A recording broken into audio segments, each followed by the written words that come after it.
Teleco Village Broadcasting, your source of programming highlighting active lifestyles in our beautiful surroundings.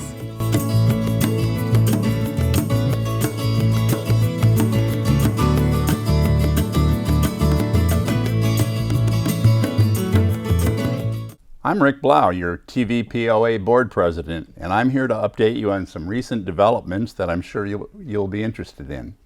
First, there's some new COVID guidance from the state.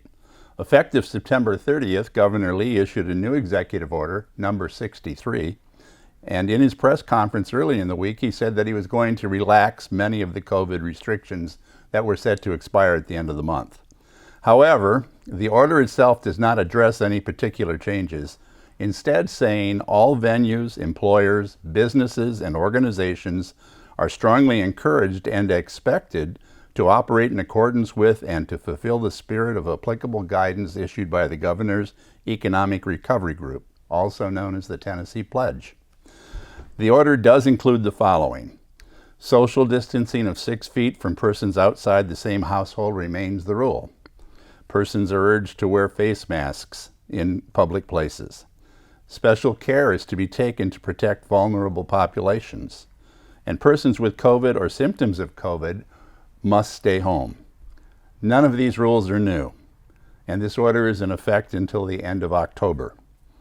On October 2nd, the Economic Recovery Group issued a complete revision of the Tennessee Pledge, which applies to all businesses, organizations, and activities.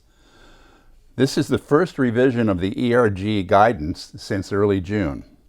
The new guidance is divided into two parts, general guidelines and guidelines specific to business type. The general guidelines include strongly encouraging the wearing of face coverings in public, and businesses are left to decide if masks will be required given their circumstances. New screening protocols for employees and patrons of businesses. Rules on isolating and quarantining, social distancing mandates, sanitation and disinfecting practices, and mandates for protection of vulnerable populations. The business-specific guidelines are key to the type of business, physical characteristics of the venue, type of activity, and location of the activity. Our operations fall under 8 separate sets of these guidelines. Each of our managers has been briefed about the requirements and were asked to examine their current COVID protocols. They are then to come forward to the board with their suggested operational revisions. I'm expecting to complete this review in the next few days, at which point any changes will be communicated to the village. Another significant development has to do with the LUB Water Services contract. Many of you are aware that Loudoun Utility Board provides the water to Teleco Village under an agreement dating back to 2002, which established the price of wholesale water at $1.25 per 1,000 gallons. That contract is what is referred to as a requirements contract, meaning they were to supply all of the village's needs. You're also probably aware that LUB has had difficulty meeting our requirements, which has caused the POA to purchase supplemental water from the Teleco Area Service System, or TAS, at a rate of $2.65 per 1,000 gallons. That price is much more in line with what local area water systems charge. Our nearly 20-year-old agreement had no performance standards and certainly no consequences when performance fell short of our requirements, as it often did. Additionally, the agreement was scheduled to expire fairly soon, which would have left us with virtually no leverage in negotiating a new contract. In the 2019 budget, we set aside money to build a 500,000-gallon water tank in the north end of the village.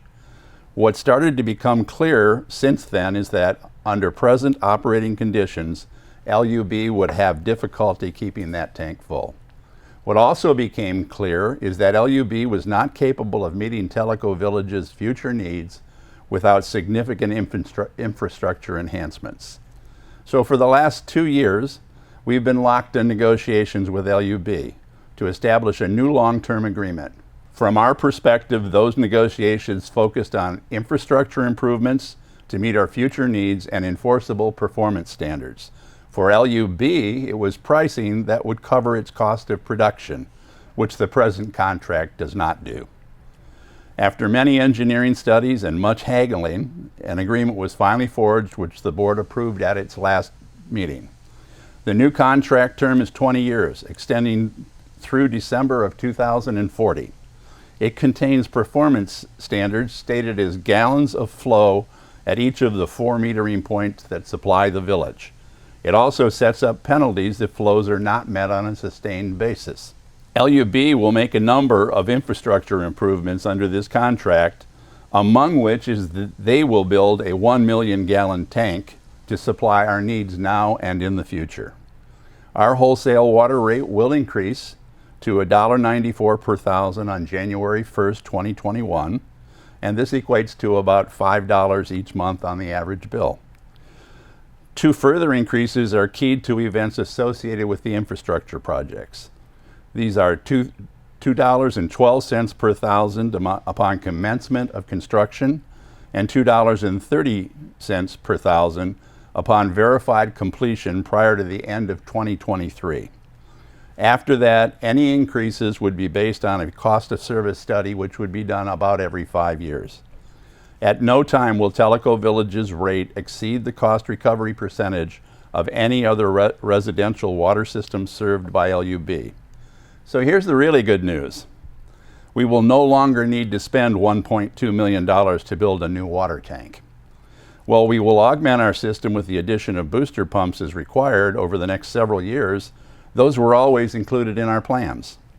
This new agreement is clearly a win for the future of Teleco Village. Also in the last board meeting, a project to install UVC germicidal lamps in all of the HVAC units at the Wellness Center was presented. Such systems are used to control mold growth on evaporator coils and help in the prevention of the spread of airborne viruses and bacteria, something we're all concerned about. The new installation is a trial run to provide enhanced user safety. If it proves to be effective, and we believe that it will be effective, we plan on expanding the technology to other POA facilities in the near future.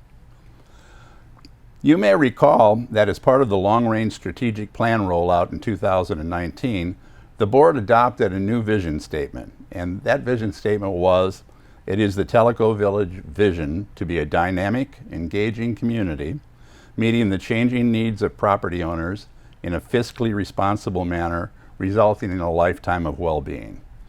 This vision, brought forth by the Long Range Planning Advisory Committee, came from villagers' survey and focus group input. However, without more guidance, a vision statement is just that, a statement.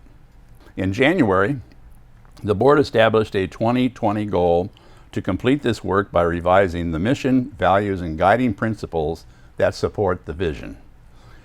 The Long Range Planning Committee was asked to work on this objective and to bring their suggestions back to the board, which they did. What followed was a number of refinements that resulted in what the board voted on and unanimously approved in the last meeting. So here it is. The new mission statement is to enhance and preserve the Teleco Village quality of life, social fabric, property values, and overall member value through effective and efficient management of the association. Our values break down into several categories. First one is people. We respect the diversity, integrity, needs, and value of members, committees, employees, and others supporting the social fabric of the community. Service. We nurture a culture of helping others. Communication. We commit to effective and efficient communication, response, and resolution for our members. Fiscal responsibility. We engage in sound financial practices to provide high value for property, amenities, and infrastructure. Aesthetics and environment. We strive to maintain, protect, and improve our natural and man-made environments. Our guiding principles. First, to practice timely communication while listening and acknowledging our diverse interests. Second, to encourage participation, volunteerism, and teamwork in all aspects of life, both within and outside of our community.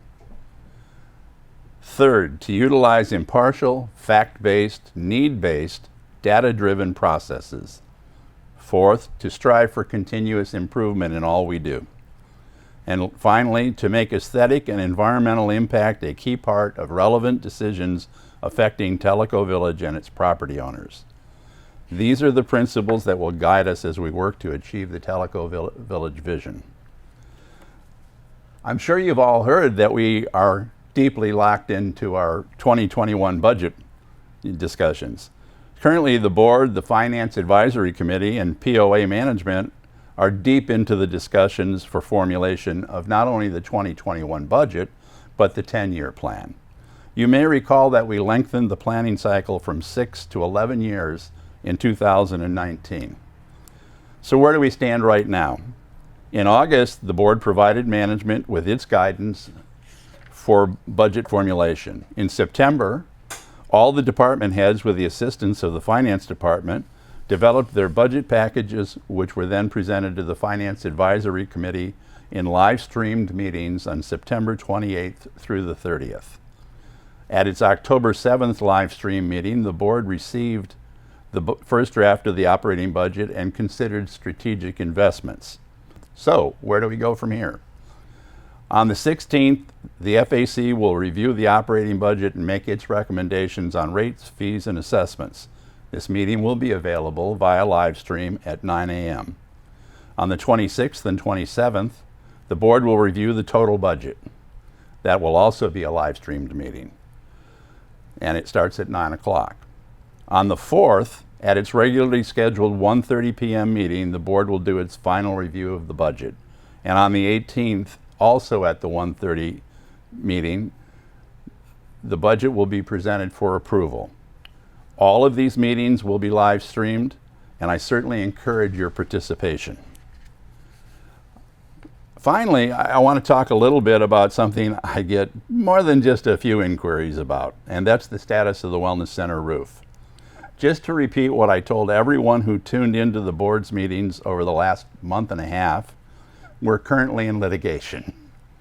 To refresh everyone's memory, earlier this year, we let a contract to replace the existing shingle roof on the Wellness Center with a standing seam metal roof. The contract was bid with a very specific set of specifications provided to us by an architectural firm with extensive experience in this area. When the contract was awarded, we took steps to ensure that a proper installation would be done.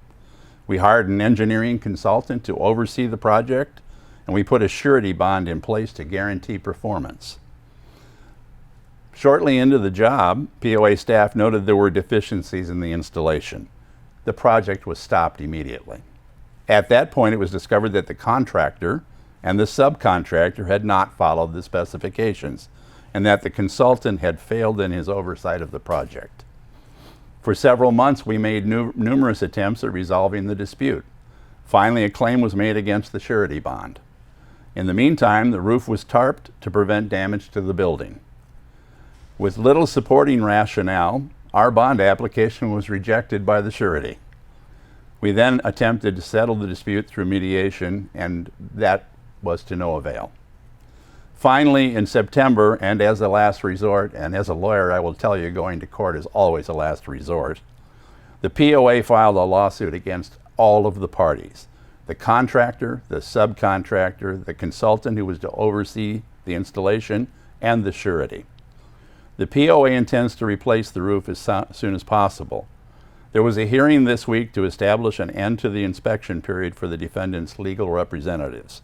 The court established November 10th as the end of that period. Prior to this, we could not do anything, as it would have amounted to a destruction of the evidence on our part. At the end of the inspection period, we will petition the court to seek its permission to replace the roof so that we can mitigate our losses and prevent any resultant damage to the building while the litigation is pending. Litigations of this nature tend to pen for a very long time. We have identified a new contractor who is ready to move forward with the project as soon as we get permission from the court. So that kind of completes this update, and I want to thank you for tuning in.